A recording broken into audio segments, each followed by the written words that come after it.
السلام علیکم میرے پیارے دوستوں، بھائیوں، عزیزوں، بہنوں، بچوں، سب کو منصف عوان ایڈوکیٹ کا بہت بہت سلام۔ امید ہے آپ خیریت سے ہوں گے، میں بھی ٹھیک ٹھاک ہوں۔ اور آج آپ کو پتہ ہے کہ مریم نواز صاحبہ کی پیشی لگی ہوئی تھی اور کیپٹن صفدر صاحب کی بھی لگی ہوئی تھی اسلام آباد ہائی کورٹ میں۔ تو میں نے آپ کو کہا تھا کہ اپڈیٹ انشاءاللہ کروں گا، تو اس کی تازہ ترین اپڈیٹ کوئی بریکنگ نیوز تو نہیں ہے، لیکن وہ یہ ہے کہ مریم نواز صاحبہ کو کہ جو وکیل صاحب ہیں، انہوں نے ٹائم لیا ہے عدالت سے کہ ہمیں تھوڑا سا ٹائم دیا جائے، 10 دن کا ٹائم دیا جائے، ہم کیس کی تیاری کریں گے۔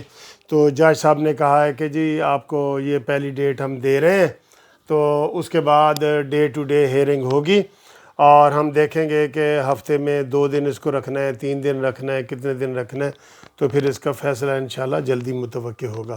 تو اس صورتحال کو دیکھتے ہوئے جج صاحبان نے مریم نواز صاحبہ کو اگلی جمعرات کے لیے، ایک تو یہ جمعرات آ رہی ہے نا 2 دن کے بعد، نہیں، اگلی جمعرات کے لیے جو ہے نا وہ ڈیٹ دے دی ہے۔ 15 میرے خیال ہے بنے گی ڈیٹ، 15 جولائی کی وہ ڈیٹ دے دی ہے۔ تو آج اس میں کوئی خاص کارروائی نہیں ہوئی۔ مریم نواز صاحبہ سے وہاں پہ سوال پوچھے گئے کہ آپ سوات کے جلسے میں کیوں نہیں تھیں، تو انہوں نے کہا جی کہ سوات کے جلسے میں مسلم لیگ نون کے صدر شہباز شریف صاحب موجود تھے، اس لیے میرا وہاں پہ جانا کوئی ضروری نہیں تھا، اس بات کو ایشو نہ بنایا جائے، ٹھیک ہے۔ پھر انہوں نے پیپلز پارٹی کے حوالے سے بھی سوالات کیے کہ وہ جی نون لیگ کے خلاف باتیں کر رہے ہیں، تو انہوں نے کہا جی یہ بھی سیاسی وہ ہے، اس کو بھی کوئی نہ کیا جائے۔ تو انہوں نے کوئی خاص میڈیا کے سامنے بات نہیں کی، بس اپنی ڈیٹ وغیرہ لے کے ان کے ساتھ پرویز رشید صاحب اور مسلم لیگ نون کے یہ لوگ تھے، ڈیٹ وغیرہ لے کے تو وہ چلی گئی ہیں، تو اس میں کوئی پروگرس نہیں ہوئی۔ بسم اللہ۔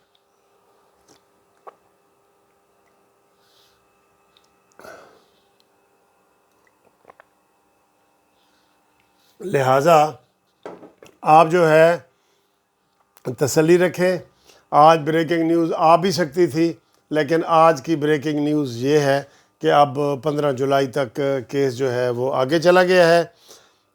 اب انشاءاللہ تعالیٰ اگلی جو ڈیٹ ہے اس کے اوپر دیکھیں گے وہ کیا ہے۔ اب البتہ ججوں نے یہ عندیہ دے دیا ہے کہ اب اس کیس کی از سر نو دوبارہ ساری سماعت ہوگی اور اس کے اوپر پھر جو بھی ٹائم لگے گا وہ ہم آپ کو بتاتے رہیں گے۔ تو یہ چھوٹی سی اپڈیٹ تھی، میں نے چونکہ کل وعدہ کیا تھا کہ میں آپ سے کروں گا، تو آپ کے ساتھ میں نے کر دی ہے۔ فی الحال یہ ویڈیو ہے، اگلی ویڈیو تک میرا آپ انتظار کریں۔ تھینک یو، خدا حافظ۔